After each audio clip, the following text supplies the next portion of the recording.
Buenos días, televidentes en todo el Ecuador. Bienvenidos a esta primera entrega de Primera Impresión. Así es, Eduardo. Buenos días, amigos televidentes. Bienvenidos a este espacio de Telediario Primera Impresión.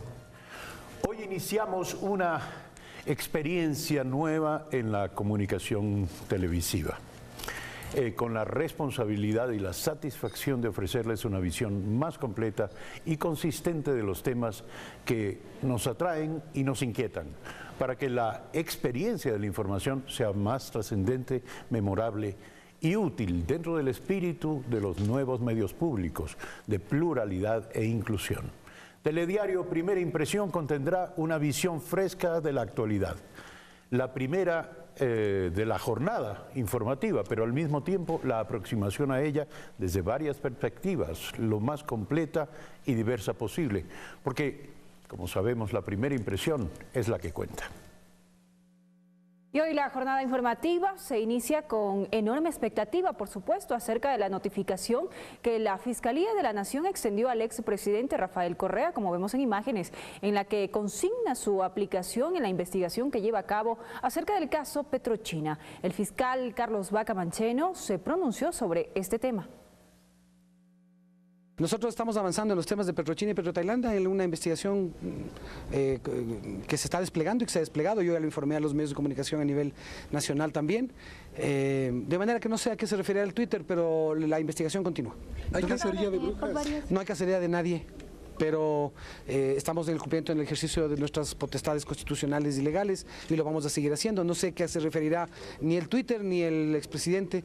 Lo que sí sabemos y es que hay una investigación abierta tanto en Petrochina como en Petrotailandia. 6 de la mañana, 57 minutos. Y otro tema de expectativa en esta jornada se refiere a la controversia desatada por la concesión de la naturalización ecuatoriana a Julian Assange. ¿Qué buscaba la Cancillería con esta decisión y cuál será la nueva condición del hacker en su calidad de refugiado en la Embajada de Ecuador en Londres? Lo trataremos más adelante en esta entrega en un diálogo con Marcelo Fernández de Córdoba. Veamos lo que dijo la canciller María Fernanda Espinosa acerca de este tema.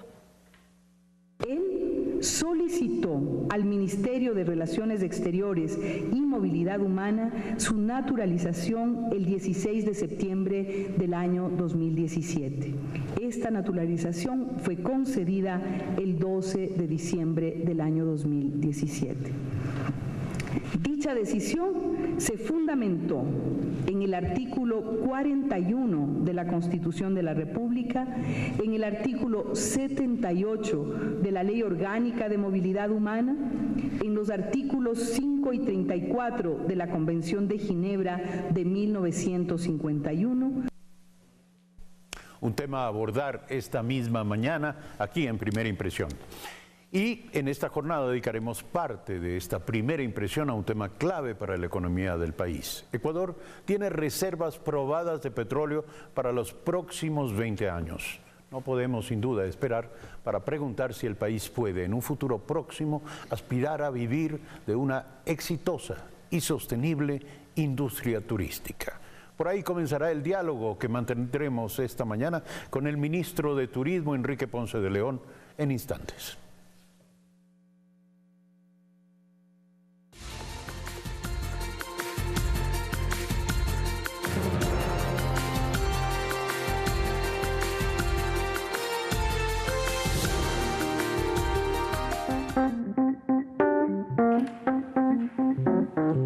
El ajedrez tiene miles de años. No está definida exactamente dónde se inició el ajedrez. El ajedrez para mí es felicidad, diversión, pasión.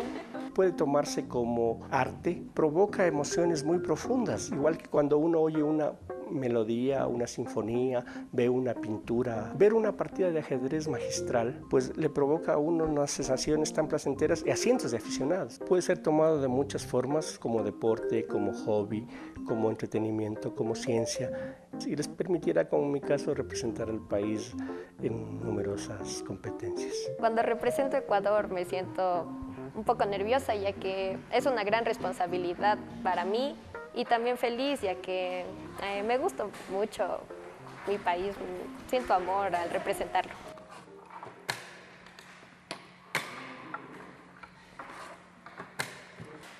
En Ecuador ha habido un desarrollo grande de los jóvenes que han alcanzado niveles competitivos muy altos. Nuestra campeona Anaí Ortiz, que ha ganado ya 2 Panamericanos a su corta edad de 15 años, ganó el sub-12 y el sub-16 este año, y le esperan muchos triunfos más. Ganar premios me hace sentir muy feliz y orgullosa, ya que todo el trabajo que realizo y el esfuerzo que hace mi entrenador y yo también me hace sentir feliz. Mi primer campeonato fue el Provincial Juvenil de Pichincha en el año 75. Esto me motivó para dedicarme al ajedrez y a partir de ahí pues gané 2 campeonatos nacionales juveniles, una decena de campeonatos nacionales absolutos, la primera vez en el año 78, y he participado representando a Ecuador en 10 Olimpiadas. Adicionalmente he competido en 40 países aproximadamente.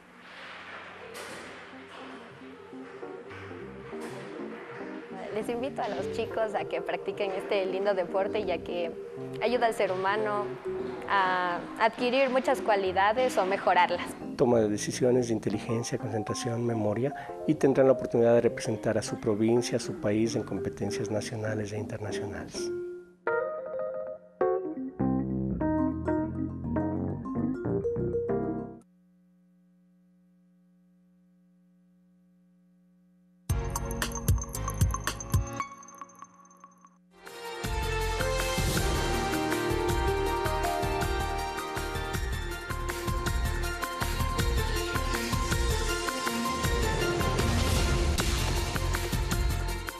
Lo decíamos hace un instante, el Ecuador tiene petróleo solo para los próximos 20 años.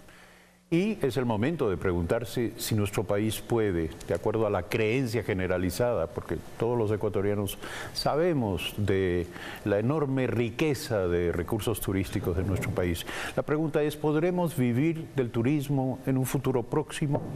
El turismo en la economía del Ecuador representa ya el 5.4% del Producto Interno Bruto. Esto significa más de 5.000 millones de dólares y registra un incremento anual del 2.9%. Estamos en la tendencia, estamos en la ruta. La pregunta es, ¿podremos vivir del turismo en el corto plazo? Tenemos hoy como invitado al ministro de Turismo. Buenos días. Muy buenos días, Eduardo. Encantado de estar en este tan prestigioso programa, pues, y saludar a la teleaudiencia. Estamos empeñados en ello. El presidente de la República ha dado directrices muy claras en el sentido de que el Ecuador tiene que convertirse en un país que viva de y para el turismo. Definitivamente estamos trabajando incesantemente y con mucha ilusión y nos hemos fijado en una meta muy alta, la meta de un turista por habitante, el 1 por 1, que está pregonando el ministro en todo el país y en el mundo, para tratar justamente de lograr aquello, que el Ecuador se convierta en una potencia turística y que sea un país, porque se lo merece, porque eso lo reconocemos todos los ecuatorianos y lo reconocen los extranjeros que nos han visitado, que el Ecuador merece ser una verdadera potencia turística. Usted habla del 1 por 1, no deja de ser una ambición de muy alto, muy exigente. Tenemos un ranking internacional del número de turistas y quisiéramos mostrarle la gráfica, el número de turistas que en América Latina, de visitantes que tienen los países de América Latina. Por favor, pedimos al máster que nos presenten la información. En este ranking de visitantes que recibieron los países americanos durante el 2017, México registró 35 millones de visitantes, Brasil 6.6 millones, Panamá 2.7 millones, Chile 4.5 millones, Perú 3.5 millones, Colombia 2.9 millones, Argentina 2.3 y Ecuador en el puesto mundial, por supuesto, en el ranking 57, está con 1.6 millones. Estamos hablando, sin duda alguna, de una meta muy alta, ministro. ¿Cómo es posible pensar que podemos alcanzarla? Absolutamente. O sea, yo soy amigo de plantearnos metas muy elevadas para poder llegar lejos. Esto no es de la noche a la mañana, he sido yo muy contundente en decirlo, y como el propio presidente lo decía, lo importante es hacerlo. No importa cuánto, pero hay que lograrlo. Y nosotros estamos tratando de hacerlo de la mejor manera posible y en la forma más ágil y eficiente. Es por ello que el Ministerio de Turismo se ha planteado 3 ejes clarísimos de gestión. El uno de ellos tendiente a la dinamización del turismo nacional. Creemos que a través del turismo local, por supuesto que dinamizamos la economía, evitamos la salida de los dólares, logramos la elevación de las ocupaciones hoteleras, la utilización de una infraestructura muy importante existente ya en el país, pero sobre todo logramos concientizar al ecuatoriano, prepararlo como turista y a partir de allí en promotor de su país. Eso es muy importante. Queremos 16 millones de ecuatorianos haciendo turismo y 16 millones de ecuatorianos haciendo promoción por su país. Y a partir de allí estamos estableciendo una obligación para cada ecuatoriano, una obligación que debe convertirse en una obligación cívica, y es al menos aportar un turista cada ecuatoriano. Que nadie se pueda ir del mundo, si es que es ecuatoriano, sin haberle aportado a su país un turista. Y que aquellos que me digan que no les será posible aportar a ese turista porque su situación socioeconómica le impide siquiera llegar a una frontera para traer un turista extranjero, pues que se convierta en el mejor anfitrión, ofrezca experiencias inolvidables a los turistas y a partir de allí, aquel referido por la experiencia vivida por un turista agradecido de tal experiencia, referir a algún turista que será el tuyo. De manera que esa será una forma muy importante de poder alcanzar el 1 por 1 y de otra parte, como estamos también conscientes de que otro de nuestros ejes de gestión es el turismo receptivo, necesitamos atraer dólares a través del ingreso de turistas de extranjeros al país, estamos trabajando en lo que hemos denominado nosotros promoción inteligente.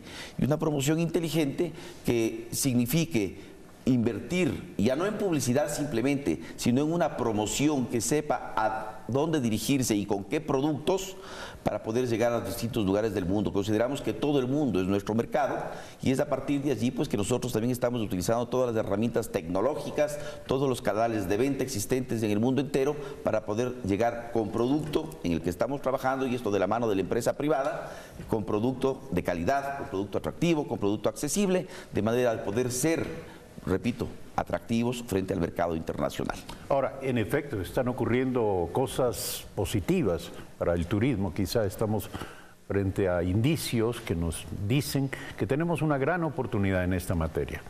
Hace poco se conoció que Estados Unidos calificó a Ecuador como uno de los destinos turísticos de mayor seguridad, de menor riesgo, cabe decir, lo que acaba de informar a sus ciudadanos a través de su sistema de ranking de 4 puntos para identificar los destinos peligrosos o aquellos que son recomendables. Ecuador es un destino turístico seguro. La Oficina de Asuntos Consulares de Estados Unidos calificó en el nivel 1 a nuestro país, lo que significa que las medidas de seguridad para viajar a Ecuador son las normales sin ninguna previsión especial. Al respecto, el Ministerio de Turismo reconoció los avances que en materia de seguridad turística se han conseguido y transmitido, también en coordinación con otras instituciones como el ECO 911, Ministerio de Relaciones Exteriores, Ministerio del Interior, Secretaría de Riesgos y Ministerio de Salud. En este momento establecemos contacto telefónico con Maribel Castillo, corresponsal de Telediario en España, en Madrid, quien nos relata detalles acerca de una importante cita mundial para el sector turístico ecuatoriano. Estimada Maribel, buenos días en Ecuador, buenas tardes en España. Está por arrancar la Feria Internacional de Turismo FITUR en Madrid, este 17 de enero. Cuéntanos de qué se trata. Buenos días, Eduardo. Buenos días también, señor ministro. Se trata de la Feria Internacional del Turismo, de uno de los mayores escaparates mundiales del turismo, donde se darán cita 165 países y regiones, 10.000 empresas y unas previsiones de visitantes de 250.000 personas. La feria se inaugurará el próximo miércoles, día 17, y durará hasta el domingo 21. Será inaugurada por sus majestades los reyes de España y cada país, a su vez, también realizará un pequeño acto de inauguración. En nuestro caso será el ministro de Turismo el encargado de ofrecer unas palabras de bienvenida y como le tenemos en plató nos podrá, si lo tiene a bien, adelantar algo de su discurso.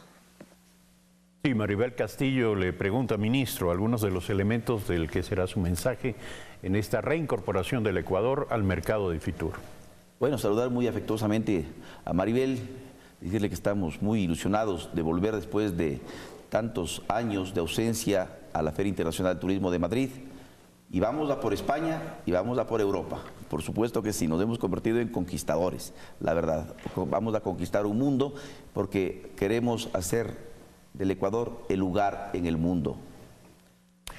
Quienes nos visitan, y nos decía que bueno, ¿qué vamos a decir y qué vamos a hacer en Fitur?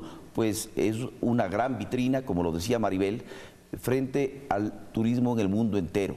Allí se congrega toda la industria de turismo, es una de las ferias más importantes del mundo, y en el caso del ministro, pues tiene que hacer conocer al mundo entero los 4 mundos del Ecuador, tiene que hacer conocer que existe una gran potencialidad en temas de gastronomía, y sobre todo tenemos que llegar con este mensaje que desde el 24 de mayo el presidente de la República ya lo ha dado y que el ministro lo viene también, en el cual el ministro viene insistiendo también, que es el de absoluta apertura. Hoy tenemos un Ecuador que ha abierto los brazos al mundo, está invitando al mundo a creer en él, a invertir en él y a visitarlo.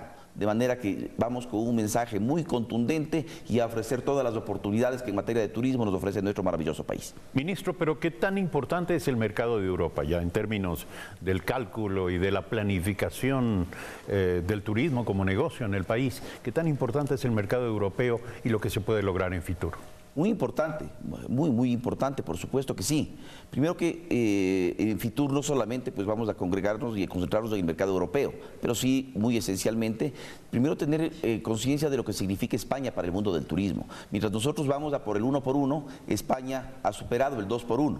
Es decir, que es uno de los países en el mundo que con mayor éxito ha ejercido la actividad turística.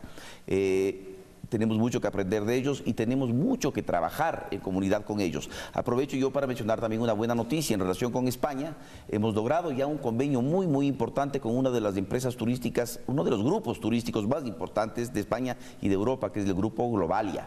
A través de Globalia, que son propietarios de línea aérea, Air Europa es su línea aérea, con hub en Madrid, además son propietarios y gestores de sus propias agencias de viajes, mayoristas, minoristas, tour operadores, Halcón Viajes, Viajes de Ecuador y una serie de agencias de viajes regadas por España y por Europa, y además son inversores en hotelería, de manera que estamos abarcando todo el círculo del turismo a través de Globalia, y la intención es promocionar y vender nuestro país, un país empaquetado, un país con un producto atractivo, accesible y de calidad. Vuelvo a insistir en aquello, en este caso dirigido al mercado español y al mercado europeo. Un mercado, como se me preguntaba, muy importante. No nos olvidemos que Alemania, Inglaterra han sido los grandes proveedores de turismo para nosotros, pero no solo ellos. Para nosotros el mercado es del mundo entero. Por ejemplo, España, consideramos que España es un gran mercado y por eso hemos dado tanto énfasis desde el principio de mi gestión a ver en España una suerte de puerta de Europa, ¿no? Seguimos dialogando con Enrique Ponce de León, ministro de Turismo, y también con Maribel Castillo, nuestra corresponsal en Madrid. Ecuador estará presente en la feria Fitur, que muy pronto se realizará en la capital española. ¿Qué tan importante es que Ecuador participe en este evento? Es capital la importancia de Ecuador en esta feria. Hay que tener en cuenta que la próxima semana Madrid se convierte en la capital del turismo, con todo lo que ello supone, sobre todo en materia económica. Y este regreso se produce después de 3 años de ausencia. Por tanto, es una vuelta muy esperada y necesaria. Y me constan las negociaciones previas que se han llevado a cabo desde julio del pasado año, la primera visita que realizó el señor ministro de España. Ahí quedó cerrada la presencia de Ecuador de nuevo en Fitur. Es una oportunidad única para mostrar las bondades de Ecuador al mundo, de ofrecer el producto ecuatoriano y de establecer relaciones que permitan situar a Ecuador como uno de los destinos favoritos. Ahora, ¿cuántas personas pueden visitar esta feria? Sabemos que es un evento masivo. ¿Y cuál es la importancia para el sector, Maribel? Lo comentaba al principio, se esperan recibir 250.000 visitantes, según ha avanzado el presidente del Comité Ejecutivo de IFEMA. IFEMA es el recinto ferial donde se va a celebrar la feria, para situar al espectador. Y todo ello en un espacio de 65.500 metros cuadrados. Destacar también que este año el país invitado es la India y que España ha cerrado el año 2017 con 82 millones de turistas internacionales, superando por primera vez a Estados Unidos.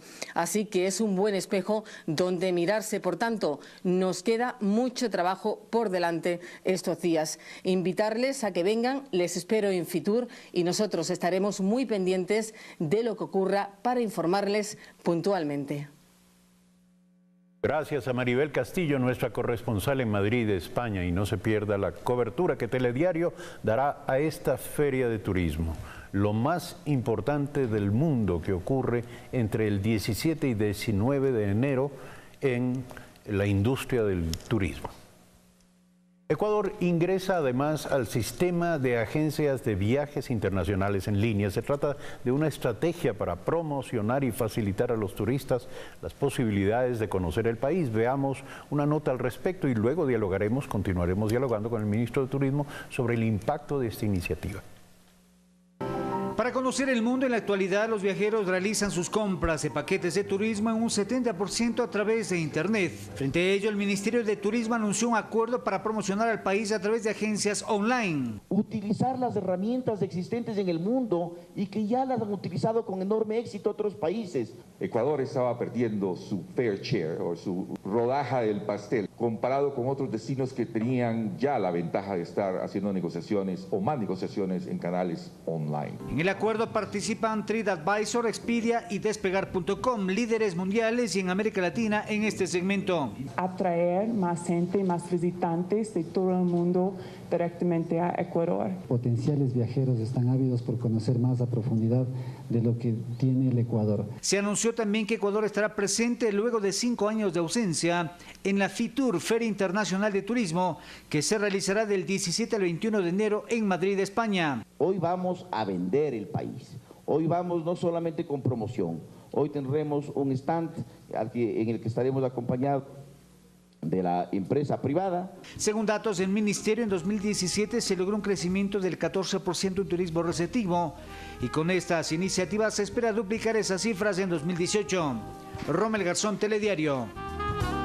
Ministro, se habla de duplicar la cifra o duplicar la tasa de crecimiento de la actividad turística gracias a la vinculación de nuestro país como parte de la oferta de estas plataformas electrónicas que venden servicios turísticos en todo el mundo. ¿Esto es posible?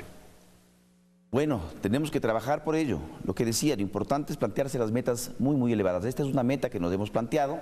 Obviamente, si es que nos ponemos a conversar con nuestras coordinaciones de estadísticas y que manejan números, pues son bastante más conservadores, nos van a decir, ministro, por favor, sea un poquito más cauto. Pero yo quiero ser un poquito más aventurero y decir, vamos a trabajar incesantemente por intentar alcanzar nuestras metas. Y por eso estamos trabajando con este tipo de promoción inteligente. Cuando se hacía mención al tema de las agencias de viajes online, es algo que nosotros no entendemos por qué no se hizo antes. El mundo va en esa dirección. El mundo actualmente tiene una herramienta maravillosa que es la tecnología. Entonces hemos resuelto utilizarla. Y para eso pues iniciamos con un proyecto piloto con Amadeus y vimos que los resultados dentro de lo que hasta finales del 2017 eran resultados extraordinarios. Resultados que nos arrojaban cifras como que por cada dólar invertido teníamos $80 de retorno. Entonces la instrucción del ministro fue, vamos a por las mejores agencias de viajes online para tratar de abarcar el mundo entero. Y es así como hemos arribado a acuerdos con Expedia, tendientes sobre todo al mercado norteamericano y de Canadá, con TripAdvisor, tendientes sobre todo al mercado europeo, y con Despegar, tendientes sobre todo al mercado latinoamericano. Esta es la primera fase porque queremos inundar el mundo y ahí iremos pues luego hacia el Asia, que estamos poniendo también los ojos hacia allá. Entonces, este tipo de herramientas tecnológicas nos permiten promocionar y vender, porque no podemos simplemente pensar en la promoción, tenemos que pensar en la promoción unida a la venta, con producto, y además que haya una herramienta que nos permita medir los resultados de nuestras inversiones, y esos son este tipo de herramientas. Asimismo, hace un momento se hablaba de FITUR. Cuando decimos que estamos yendo a las ferias del Ecuador, volvió a las ferias nuevamente, volvió a tener presencia internacional, no solamente en 1, 2 o 3 países, sino en el mundo entero.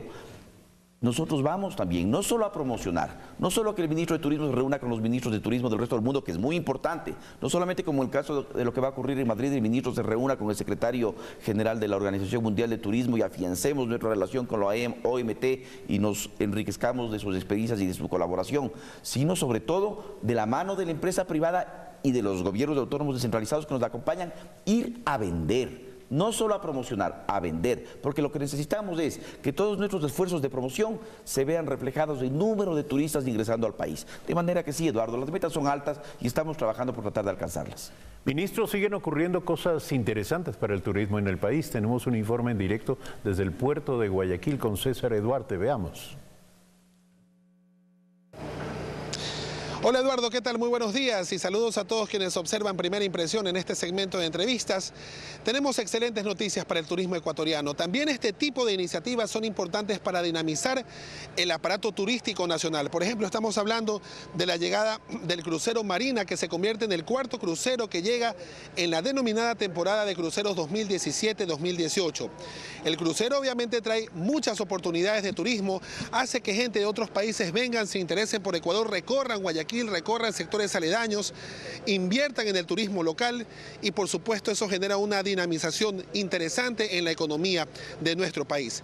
Este buque acabó de llegar hace pocos minutos, acabó de atracar acá en el puerto marítimo de Guayaquil hace no más de unos 10 minutos y precisamente en el 2018 es el segundo que llega. El primero fue el Princendam, que llegó con cerca de 700 pasajeros, este llega con más de 1000 y por supuesto lo que ha ocurrido ayer con la llegada del primer crucero del 2018 se lo presentamos en la siguiente nota.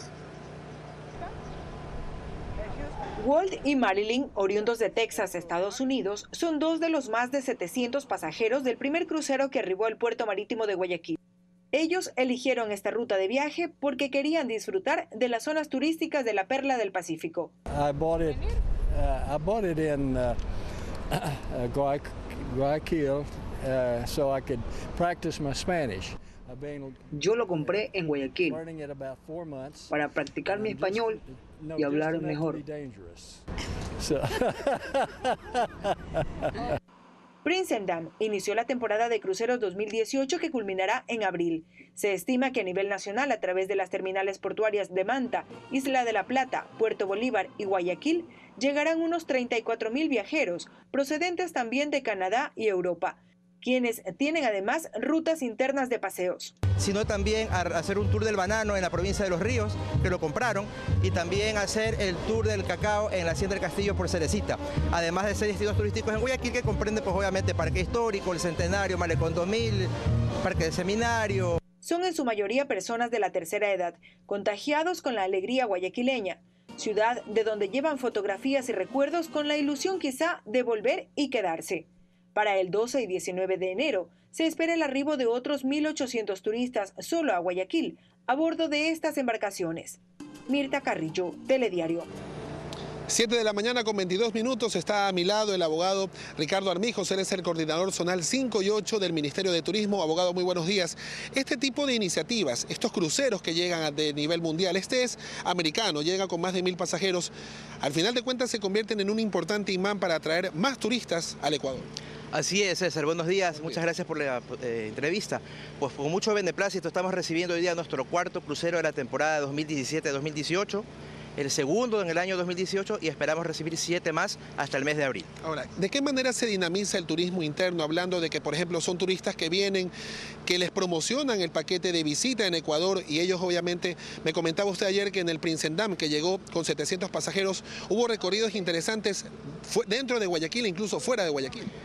De hecho, así fue. Ayer, para los pasajeros que llegaron al Princendam, tuvimos 8 productos turísticos, de los cuales 6 fueron en la ciudad de Guayaquil, como por ejemplo el Parque Histórico, el Parque del Centenario, el Parque Seminario, el Malecón 2000, una fábrica de sombreros de paja toquilla, una fábrica en la que se empaquetan rosas, y también 2 productos en los sectores aledaños a Guayaquil, como es el Tour del Banano en una hacienda en Babahoyo, en la provincia de Los Ríos, y también el Tour del Cacao en la hacienda La Victoria en Cerecita. O sea, esa es la ruralidad que también incluso llama la atención del turista, ¿no? Así es, así es. Y de hecho para hoy también tenemos, algo de ruralidad y hoy específicamente van a escoger el Tour de las Peñas, el Tour del Malecón 2000 y uno por toda la ciudad. Bueno, en todo caso, abogado, lo importante ya para culminar es el hecho de que mientras más se promociona Ecuador, incluso los turistas extranjeros también son dinamizadores y potenciales agentes turísticos. Le dicen a su familia, vayan a Ecuador, en Guayaquil hay lindas cosas que ver, y eso también genera y motiva un motor para el turismo, ¿no? Así es, esa es la idea, duplicar el turismo, invitarlos a que sigan llegando a la perla del Pacífico, al país de los 4 mundos, pues, y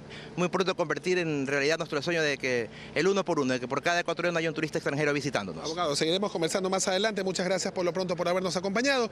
Y por supuesto, el turismo es como cuando una persona va a un buen restaurante. Si le gusta la comida, si le gusta la atención, si le gusta lo que ve, regresa y regresa con muchísimas más personas. Esa es parte del imán de generar el turismo, y precisamente en eso se está trabajando, en potencializar el turismo como otra herramienta importante de desarrollo económico de nuestro país. Eduardo, damos paso con usted en estudios.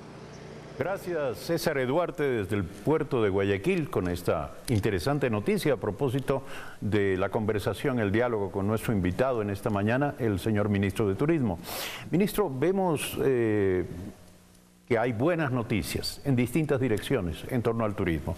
Pero la pregunta es, ¿cuáles son las estrategias? ¿Dónde ancla todo esto? ¿Cuáles son las principales líneas de gestión para lograr que el turismo se convierta verdaderamente en el futuro de la economía del Ecuador? Bueno, basados en los 3 ejes de gestión que los había mencionado antes, primero la dinamización del turismo nacional, luego el trabajo incesante por alcanzar la meta del 1 por 1 en cuanto al turismo receptivo y la atracción de inversiones dirigidas hacia el turismo. Respecto de cada uno de estos ejes de gestión, nosotros hemos lanzado ya productos muy importantes que son nuestras estrategias. En relación con la dinamización del turismo nacional, hemos resuelto empaquetar el país, y el producto que salió a luz en noviembre del 2017 se llama la Gran Feria Nacional de Turismo, Ecuador, tu lugar en el mundo, que no es otra cosa que haber puesto de acuerdo, trabajando como coordinador del Ministerio de Turismo, a la empresa privada, líneas aéreas, hoteles, tour operadores, agencias de viajes, transportistas terrestres del turismo, todos ellos haciendo del Ecuador un circuito turístico. Tenemos más de 500 hoteles que en principio han apostado por la Gran Feria Nacional de Turismo. Tenemos las 3 líneas aéreas de conectividad nacional, transportistas terrestres, y aspiramos a que las 1.500 agencias de viajes del país registradas pues se conviertan en puntos de venta. Hemos también alcanzado acuerdos muy importantes con entidades financieras para que todo lo que signifique este tipo de empaquetamiento tenga un financiamiento. Yo había pedido a 1000 meses y sin intereses, no se consiguió tanto, pero sí se consiguieron plazos largos de intereses bajos. Es decir, queremos seducir al ecuatoriano a que viaje por su país y a partir de ello lograr lo que yo había comentado antes. En cuanto al turismo receptivo, la promoción inteligente a la que ya nos hemos referido. Adicionalmente, mencionar que estamos trabajando de la mano, por ejemplo, de Globalia, y tenemos que hacerlo así alrededor de todo el mundo, preparando producto específico dirigido a los mercados internacionales. Estamos también trabajando incesantemente en el tema de la atracción de líneas aéreas, así como veíamos hace un momento el tema de los cruceros, que por supuesto estamos trabajando. Tenemos puertos, tenemos aeropuertos y tenemos carreteras.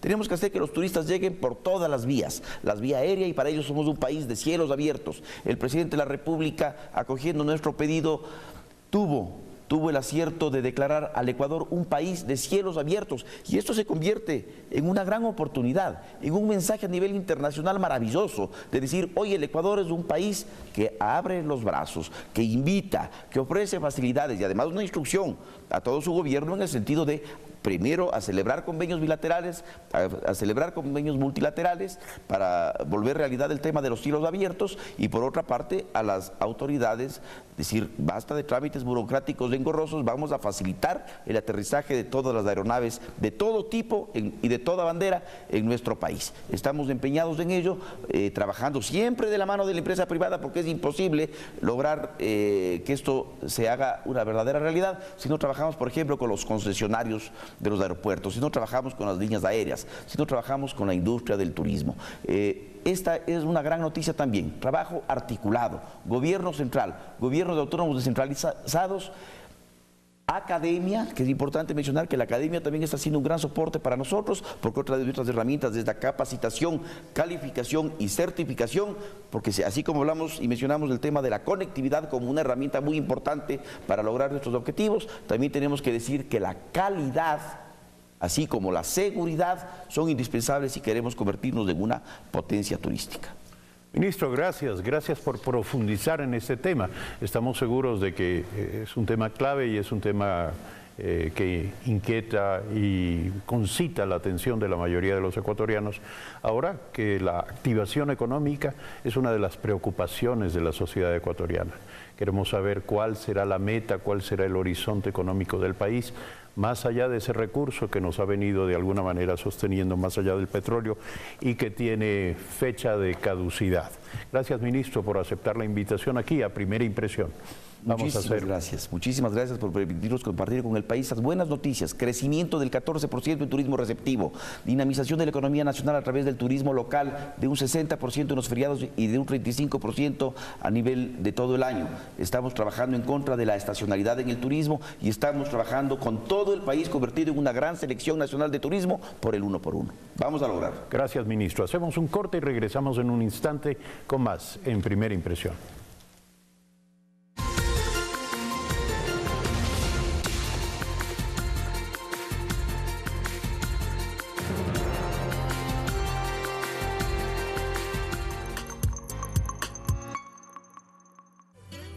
Acompaña a Galo Arellano en su búsqueda de compatriotas. Vamos, acompáñame.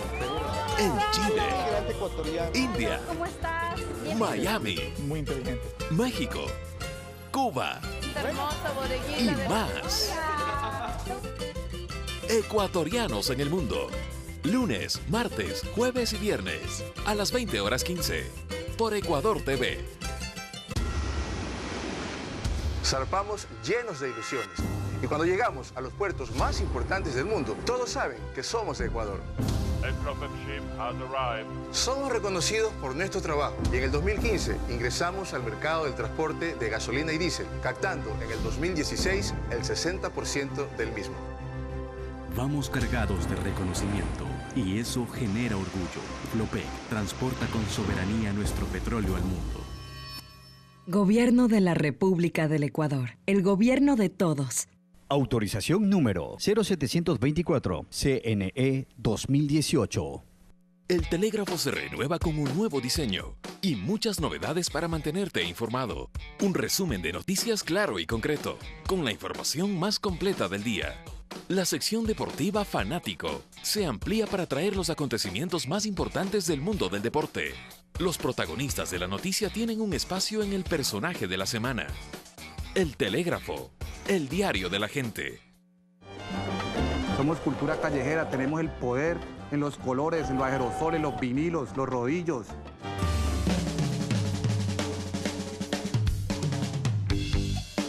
Las mejores películas de toda América y España te esperan todos los sábados. En nuestro cine, a las 21:30, por Ecuador TV.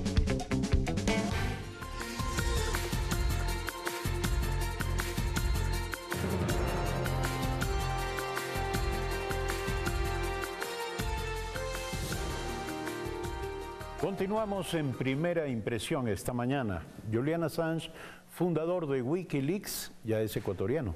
Así lo confirmó la mañana del jueves la canciller María Fernanda Espinosa. Vamos a ver. Lo que días atrás se manejó por la propia Cancillería como rumores y tergiversaciones sobre la situación de Julian Assange, este jueves fue confirmado por la misma canciller. Él solicitó al Ministerio de Relaciones Exteriores y Movilidad Humana su naturalización el 16 de septiembre del año 2017. Esta naturalización fue concedida el 12 de diciembre del año 2017. Según Cancillería, la naturalización del fundador de Wikileaks se dio bajo el amparo del artículo 78 de la Ley Orgánica de Movilidad Humana. Tiene los derechos que tienen los ecuatorianos en el exterior y igualdad de los extranjeros en el país también. Quien lleva adelante la ejecución de la política internacional ecuatoriana confirmó además que el país buscó darle a Julian Assange un estatus diplomático, situación que fue negada por la diplomacia británica. Ninguna opción de salida del asilado de la embajada podría concretarse sin las seguridades necesarias y sin el acuerdo previo con los países interesados. Así es como hemos tratado este caso, con muchísima cautela, sabiendo cuáles son los impactos que puede tener un tema como este, pero también en atención a lo que establece nuestra Constitución. Cancillería busca una mediación con terceros países para una salida a la situación de Assange en la Embajada de Ecuador en Londres, sin que esto ponga en riesgo la vida de quien está asilado desde agosto de 2012. Que pudieran facilitar una solución justa, definitiva y digna para todas las partes involucradas en el marco del derecho internacional. Assange era requerido desde el 2010 por autoridades suecas como consecuencia de acusaciones por supuesto abuso sexual, hecho que fue archivado en Suecia al no existir avances en las investigaciones. Sobre el fundador de Wikileaks, existe el riesgo de que si deja la sede diplomática ecuatoriana en Londres, las autoridades británicas lo detengan y lo deporten a los Estados Unidos, donde puede ser juzgado, entre otras cosas, por la filtración de documentos militares confidenciales. Javier Ceballos, Telediario. Este es el tema planteado en Primera Impresión y nos acompaña el doctor Marcelo Fernández de Córdoba, diplomático, ex canciller del país, experto en temas internacionales.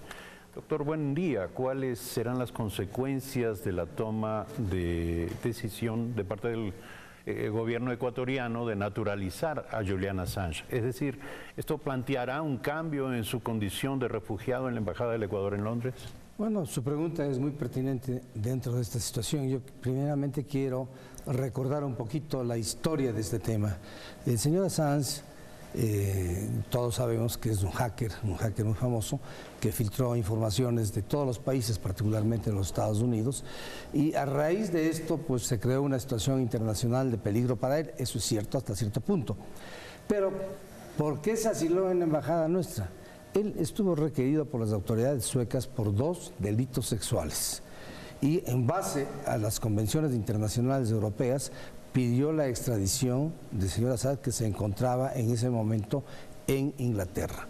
Se inició un proceso en Inglaterra, la propia Corte Suprema de Inglaterra determinó que procedía la petición sueca para esta solicitud de extradición. En esta circunstancia, el señor Assange ingresó en nuestra embajada y el Ecuador le concedió asilo. Un asilo que desde el punto de vista de mi criterio, un asilo que no podía concederse porque el asilo procede para delitos políticos, no para delitos comunes. Se argumentó de que la vida del señor Assange estaba en peligro porque si iba a Suecia, Suecia le iba a extraditar a los Estados Unidos y en Estados Unidos le iban a aplicar la pena de muerte. Y hemos visto que esto ha sido falso. Suecia, en primer lugar, en Suecia no puede darse una extradición a un país en que se aplica la pena de muerte por las leyes suecas y por las convenciones internacionales europeas sobre derechos humanos. En segundo lugar, el señor Assange en Estados Unidos no está acusado de nada. Y en tercer lugar, quien le proporcionó, quien robó la información y le proporcionó al señor Assange la información que él la difundió en Wikileaks fue el soldado, ahora es soldada porque cambió de sexo, ¿no? Manning. Él fue sentenciado a 35 años de prisión, no a pena de muerte, y luego indultada esta pena por el presidente Obama, cumpliendo una sentencia de 7 años. Ese es el entorno en el cual en este momento el Ecuador ha querido actuar. Pero parece, doctor, que usted, por la interpretación que hace de los hechos, evidentemente no está de acuerdo. No. En haberle concedido ese asilo no procedía. Ese asilo. Mira, la institución al señor Assange. Sin embargo, el asilo es un hecho. También se podría interpretar de otra manera. Usted desconoce la condición de probable perseguido político del señor Assange. El señor Assange ha estado implicado en hechos que no necesariamente tienen que ver con la justicia formal. También con los servicios de inteligencia que no necesariamente proceden de la misma manera que el Poder Judicial en ningún país. Estamos hablando de situaciones de peligro en las que probablemente se había visto incurso. En todo caso, el asilo es un hecho. La pregunta hoy es, dado que ha sido naturalizado ecuatoriano, si usted me deja llegar a ese punto, pues hablaremos de ese punto, pero para poder hay que explicar el tema exactamente. El Ecuador concedió un asilo que ha sido respetado por Inglaterra porque sigue en nuestra embajada durante 5 años. Hay que tener presente que la institución del asilo tiene normas diferentes en América Latina, y tiene normas diferentes en Europa y normas diferentes en Inglaterra que son totalmente diferentes para la aplicación. Bueno, dentro de este tema el señor Assange está asilado. El Ecuador le nacionaliza. Algo que no ha dicho la canciller, pues esto es algo que se viene preparando como todas las cosas, porque se aplica un reglamento que se aprueba el día 28 de noviembre del año pasado, se aplica el reglamento para las nacionalizaciones en que se considera el caso del señor Assange específicamente. Bueno, muy bien, el Ecuador, un país es libre de conceder la nacionalidad a qué personas él quisiera. Tradicionalmente el Ecuador ha concedido la nacionalidad en forma extraordinaria a personas que han prestado relevantes servicios al Ecuador principalmente y algunas quizás relevantes servicios en distintos países. Bien, pero ese no es el tema, es la viveza criolla que podríamos decir, de tratar de sorprenderle a la diplomacia británica produciéndose una nacionalización y luego hablando de darle un estado diplomático al señor Assange. Obviamente Inglaterra, el Reino Unido, pues ha rechazado esta consideración de aceptar aceptar un estado diplomático del señor Assange. Evidentemente, en la práctica hay que saber cómo funciona la diplomacia en el mundo. Si bien es cierto, y esto ya debe haber aprendido la Cancillería muy bien, en el caso del primer intento de solicitar un beneplácito para un embajador de Ecuador en los Estados Unidos por parte del actual gobierno y tener que esperar más de 3 meses para retirar esa petición, cuando la práctica diplomática habla de 1 mes, y proponer un nuevo nombre que ventajosamente obviamente este nuevo nombre, al ser un funcionario de carrera, no fue objetado por el gobierno norteamericano y aceptado. Evidentemente que los beneplácitos son solo principalmente para los embajadores, pero para nombrar a un funcionario diplomático, obviamente el país receptor siempre se reserva el derecho de aceptarlo o no aceptarlo. Y en este caso, tratando de darle una inmunidad diplomática que no está en esta forma no está concedida en ninguna parte, en ningún tratado internacional, menos aún en la ley de privilegios diplomáticos que rige actualmente para los países. Obviamente que el gobierno inglés pues rechaza esto y el Ecuador queda en una posición realmente de un país que trata de hacer situaciones, que no usa la diplomacia adecuadamente para solucionar los problemas. Evidentemente que hay un problema con el señor Assange. El señor Assange es un huésped incómodo para el Ecuador, incómodo desde todo punto de vista, desde la concesión del asilo y sobre todo de las últimas intervenciones que ha realizado tanto en la campaña con Estados Unidos, aquí voy a lo que usted decía, como sus intervenciones en España con el movimiento independentista de Cataluña. Uno de los principios fundamentales de la concesión de un asilo es que el asilado no puede intervenir, no puede hacer intervenciones ni políticas ni de ninguna clase externas del sitio en que está asilado. Obviamente que estoy seguro que el presidente debe haberse dado cuenta del malestar que debe haber tenido el señor Rajoy cuando lo recibió en la visita que realizó hace pocos días a España, al tocar el tema del señor Assange, al tocar las actividades del señor Assange, apoyando a los independentistas, recibiendo en la embajada como si fuera lugar de reuniones, recibiendo a los dirigentes del movimiento, pues eso está totalmente fuera de las normas que rigen un asilo. Si me permite, y para concluir, porque se nos agota el tiempo, vuelvo sobre el principio. El hecho es que el señor Assange ha venido siendo asilado en la Embajada de Ecuador en Londres, y el hecho es que hoy el señor Assange ha sido naturalizado. es ecuatoriano por naturalización. La pregunta es, ¿eso modifica su condición de asilado? En absoluto, no cambia nada.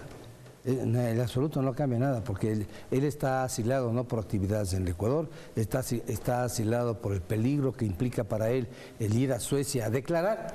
En Suecia puede declarar y pueden absolverle totalmente de todo, pero él no se atreve a ir. El haber creado este temor de que los suecos le van a enviar a Estados Unidos y lo van a matar, que ha explicado que eso no va a darse en ninguno de los casos, no va a darse absolutamente, ¿no? Él ha creado una situación, no cambia en absolutamente, no hay principio internacional que pueda favorecer una situación como la que está creada, como ha creado la Cancillería actualmente, interpretando de una manera sui generis normas internas y normas internacionales que no cubren para nada el aspecto este. Muy bien, gracias a nuestro invitado, el doctor Marcelo Fernández de Córdoba, diplomático y ex canciller. Sin duda, habrá que seguir abordando este tema. Vamos a hacer un corte y regresamos con más en Primera Impresión.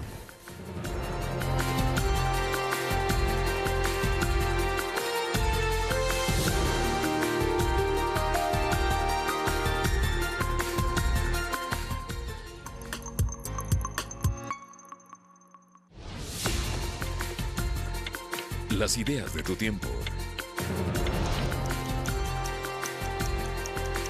Los hechos de tu tiempo. Tu tiempo no se detiene. Si es noticia, está en Telediario. 6, 13 y 21 horas.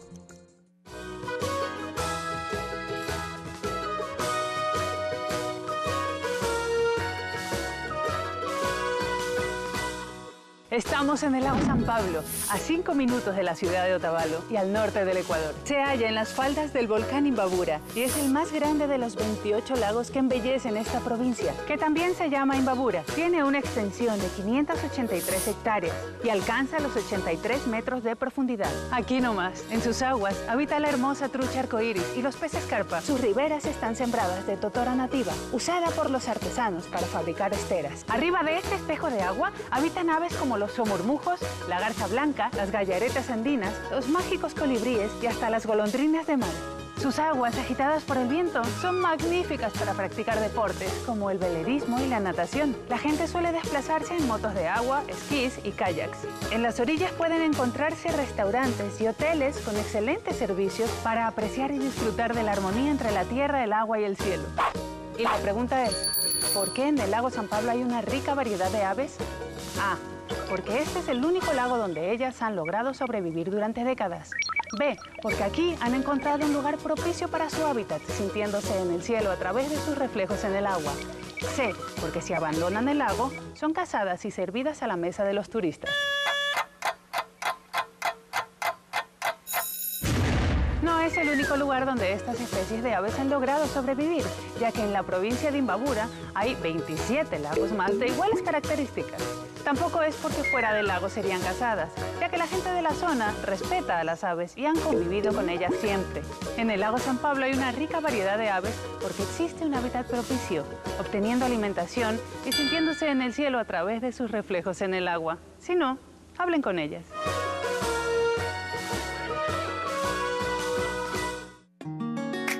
Todos los sábados a las 20 horas no se pierda El Otro Lado de, un espacio de entrevistas a personalidades ecuatorianas que han dejado huella en el ámbito deportivo, cultural, social, político o artístico.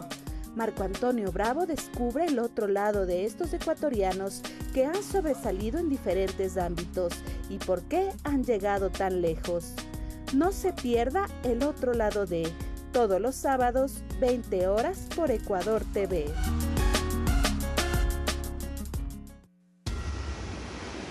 Bueno, todo empieza en tierra. Aquí en Esmeraldas ofrecemos servicios de transporte marítimo, coordinación y supervisión de operaciones y logística, además de cumplir las certificaciones marítimas mundiales que nos permiten asegurar la excelencia de nuestro servicio. De eso depende nuestra calidad. Vamos cargados de calidad y eso genera orgullo. Flopec transporta con soberanía nuestro petróleo al mundo.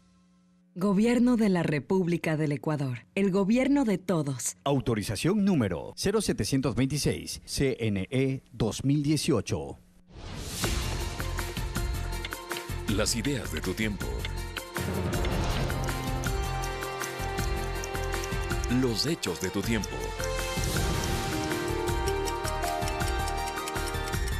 Tu tiempo no se detiene.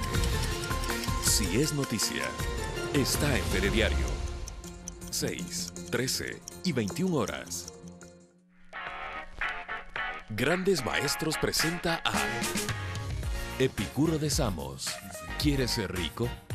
Pues no te afanes en aumentar tus bienes, sino en disminuir tu codicia. Conoce a personas que asumen su destino. Hoy me van a realizar ecografía y rayos X de tórax. Afrontando desafíos de vida. Se preparan para un futuro donde ya se ven en los Juegos Olímpicos. Con realidades y recuerdos. Debido al impacto que recibió de las paredes derrumbadas sobre su cuerpo, Yajaira, de 22 años, perdió una de sus piernas. Somos Memoria. Sábados 13 horas.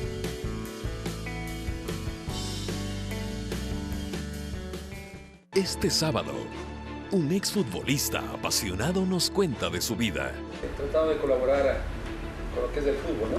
Especialmente el fútbol, que es una pasión. Bueno, salía mucho a recorrer Quito. Sí. De que había el Amazonas cuando recién se inauguró. Claro. Sabe que el fútbol le da la oportunidad de conocer a mucha gente. Claro. Te iba al estadio a querer brindar espectáculo para que la gente que vaya a asistir al fútbol salga satisfecha. ¿Qué pasó con Polo Carrera? Este sábado 18 horas.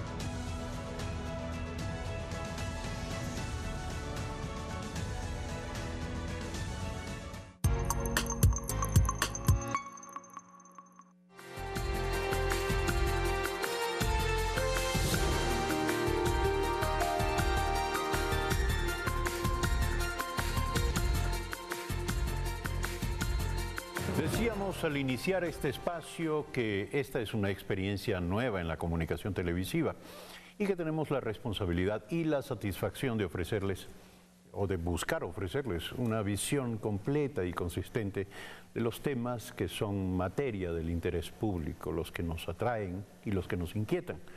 Y sobre todo, buscar que la experiencia de la información sea más trascendente y memorable, pero también sobre todo útil. En ese sentido, vamos a dedicar los últimos minutos de esta primera entrega de Primera Impresión, cuando son las 7:51 de la mañana, a un diálogo con Gustavo Isch, catedrático, experto en comunicación, acerca de qué es lo que las audiencias demandan, requieren de programas como este, programas de entrevistas, programas de opinión, sobre todo en la mañana de la parrilla de los canales de televisión, como es el caso de esta Primera Impresión. Buenos días, Gustavo. Buenos días, gracias por la invitación. Creo que deberíamos empezar por caracterizar un poco el hecho de que las audiencias de los noticieros de televisión han cambiado, ya no son las mismas. Así como también han cambiado las tecnologías de comunicación, las tecnologías de la información, obligando, de alguna manera empujando a los equipos de producción al manejo de nuevos espacios, contenidos más adecuados precisamente a estas nuevas audiencias. Originariamente, las audiencias de los noticieros y de los informativos, no solamente a nivel de la televisión, sino de radio y de prensa escrita, lo que buscan es veracidad, lo que buscan es información de primera mano, utilidad y una debida contrastación y contextualización de la información. Pero ocurre que actualmente la incidencia de las redes sociales define un nuevo perfil de los públicos que siguen los noticieros de televisión y que siguen además cualquier otro tipo de espacio informativo, de diversión, de variedad a través de los medios masivos. Esta incidencia de las redes sociales ha perfilado un público en el que la obligación fundamental desde el lado de la producción de los informativos es la capacidad de poderlos integrar, de que estos nuevos auditorios, de que este nuevo ciudadano caracterizado por otro tipo de temas pueda sentirse involucrado con el manejo de la información que está siendo producida, pueda abreviarla, entenderla rápidamente y manejarla de una manera bastante más consistente en términos de la globalidad a la que está sujeto este nuevo actor, este nuevo perfil de usuarios de los informativos de televisión. El mundo globalizado y la comunicación globalizada requieren ahora expresar y exponer canales que permitan a las personas, a las audiencias, ajustarse y más que ajustarse, participar de una manera bastante más dinámica en este nuevo entorno que es un entorno, insisto, global. Ya el internauta, la audiencia de los informativos está ávida de conectarse a través de relaciones marcadas por la globalización, no solamente por la inmediatez de la información. Ahora, es evidente que las redes sociales se han convertido en un medio de alto uso de información y las personas van construyendo su percepción sobre los hechos con el uso cotidiano de las redes sociales, muchas veces a costa de la veracidad de estos hechos. La pregunta es cómo puede la información de televisión y sobre todo los programas de opinión, las líneas y espacios de opinión, complementar y cómo debe complementar este menú de recursos para informarse en mano de los ciudadanos. Las redes sociales están marcando una característica fundamental a nivel del manejo no solamente de los contenidos informativos, sino de los diálogos y de las interacciones sociales que se presentan con los usuarios de aquellas. Me refiero a ese carácter efímero que está marcando el manejo tanto desde la emisión de los mensajes cuanto desde la respuesta que estos vienen generando. Ese carácter efímero es un reto, es un desafío y es una frontera para los medios de comunicación, para los espacios informativos. En tanto, paradójicamente tienen que ajustar sus orígenes, sus características primigenias de estructura del relato noticioso, del relato informativo, contestando qué, cuándo, dónde, quién. ¿Por qué? Es decir, las redes sociales no complementan, no responden a esas las redes sociales no permiten hacer eso, pero es debido, insisto, al carácter efímero y de la inmediatez que están produciendo. Informan sobre lo inmediato, lo que acaba de ocurrir. Así es, y luego esa información se pierde. Ocurre que anteriormente los usuarios de los espacios informativos no se sentían integrados a esos espacios de información. Hoy esos usuarios son en sí mismos agentes de información. Y es información muchas veces no debidamente contextualizada, es información que muchas veces está atravesada por la banalidad, es información que muchas veces evidentemente se transmite y circula masiva e inmediatamente sin estar debidamente contrastada y verificada. Me parece que ese es el reto y la frontera que deben atravesar y asumir los medios de comunicación, los espacios informativos, para que aplicando, insisto, los cánones de ética y de adecuado manejo y estructura del relato periodístico puedan acceder a esta demanda de integralidad y de integración que los usuarios están exigiendo de parte de estos espacios para sentirse parte de aquella globalización de la que hablábamos al inicio. Es evidente que las redes sociales no ofrecen espacios para la reflexión. Aquí ya llevamos unos cuantos minutos conversando sobre el tema y aportando algunas ideas y conceptos sobre ello. De manera que esa es la complementariedad, esto es lo que deben hacer los espacios de televisión. Y otra pregunta, ¿se debe en televisión reflexionar sobre las redes sociales? Yo creería que hay espacios y hay niveles en donde efectivamente las redes sociales sí prestan un escenario y un entorno para la reflexión. Las redes sociales, en tanto canales abiertos para el trámite de los criterios, de las opiniones, de las reflexiones de la ciudadanía en términos generales y de la sociedad, que luego son trasladados a la esfera pública, sí son espacios de reflexión. Lo que ocurre es que también al mismo momento, al ser espacios tan amplios y abiertos de una manera absolutamente amplia, no están sesgando, no están definiendo qué es lo que se tiene, lo que se puede, lo que se debe decir. discutir, simplemente son espacios donde esa información y esas reflexiones están circulando de una manera abierta, urgente, inmediata, en función de una suerte de abreviatura del pensamiento que, insisto, está marcada por ese carácter efímero y muchas veces por la banalidad. Es una tendencia que está circulando y que determina masivamente qué es lo importante y qué es lo que deja de ser importante. Hay personas que, más allá de la reflexión necesaria y del aprovechamiento de estos espacios de las redes sociales, generan niveles de influencia que son sumamente importantes. Lo preocupante es conocer el perfil de esas personas. En el 2017, las 15 personas más influyentes de las redes sociales no estaban ligadas ni a la ciencia ni directamente al campo de la cultura, eran más bien estrellas del jet set, deportistas, y de lejos de los espacios informativos producidos por las propias cadenas Pero probablemente eso siempre ha sido así.